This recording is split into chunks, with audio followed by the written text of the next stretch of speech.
कि आप मुझसे तो अपनी नाराजगी रख रहे हैं, जिसके पिता ने अपनी पूरी पार्टी को समाप्त कर दिया, प्रदेश में एक मुस्लिम मुख्यमंत्री बने, इस बात की दावेदारी रखते हैं। बिहार में निरंतरता में 15 साल तक राजद की सरकार थी, उसके बाद भी अगर सच्चर कमेटी की रिपोर्ट ने मुसलमानों के हालातों के ऊपर चिंता जताने का काम किया, तो आप उन दलों का तो संरक्षण कर रहे हैं। चिराग पासवान के पटना आवास पर इफ्तार पार्टी का आयोजन किया गया था और इस आयोजन में बिहार के मुख्यमंत्री नीतीश कुमार समेत तमाम एनडीए के नेता भी मौजूद रहे और इसे देखते हुए यहाँ पे राजनीति का भी माहौल कुछ गर्म ही दिखा।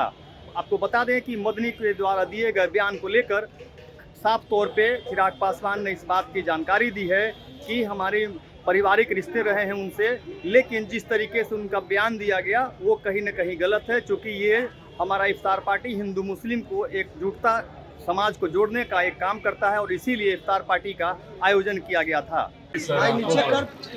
आदरणीय मदनी साहब से हम लोगों के बहुत पुराने रिश्ते रहे हैं, मेरे परिवार के उनके साथ बहुत पुराने संबंध रहे।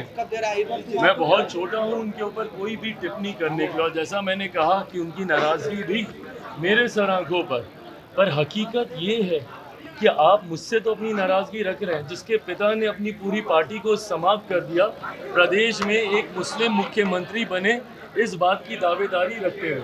मैं 2005 की बात कर रहा हूँ। उस वक्त मेरे पिता ने अपनी पूरी पार्टी को समाप्त कर दिया जब ये कहा कि बिहार में एक मुस्लिम मुख्यमंत्री होना चाहिए। आप मुझसे तो अपनी नाराजगी रख रहे हैं, पर उन दलों के आप साथ खड़े हैं जिन दलों ने सिर्फ मुसलमानों के साथ झूठ बोलकर उनको सिर्फ अपना वोट बैंक समझने का काम किया।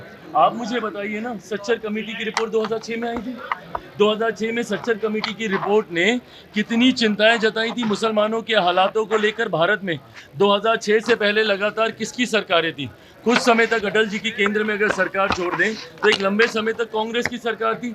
बिहार में निरंतरता में 15 साल तक राजद की सरकार थी, उसके बाद भी अगर सच्चर कमेटी की रिपोर्ट ने मुसलमानों के हालातों के ऊपर चिंता जताने का काम किया, तो आप उन दलों का तो संरक्षण कर रहे हैं, और हम जैसे लोग जिन्होंने अपनी पार्टी को खत्म कर दिया उनके साथ आप बहिष्कार कर रहे हैं। बहरहाल उनकी नाराजगी फिर भी मेरे सर आंखों पर। मुस्लिम संगठन उनको राजनीति से दूर रहना चाहिए, जैसे आप आरोप लगा रहे हैं कि वो लोग आरजेडी के साथ हैं। मुझे बिल्कुल लगता है कि धार्मिक संगठनों को, और मैं हर धर्म का मैं जिक्र कर रहा हूँ, धार्मिक संगठनों को ऐसे आयोजनों से अपने आप को, राजनीतिक दलों से अपने आप को दूर रखना चाहिए।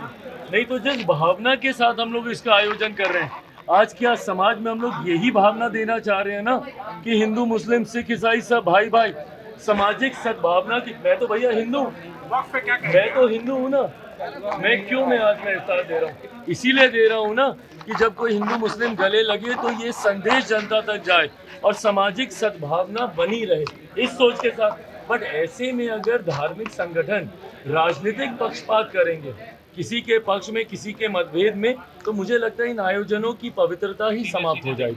पटना से आर्यन खबर के लिए संजय कुमार की रिपोर्ट।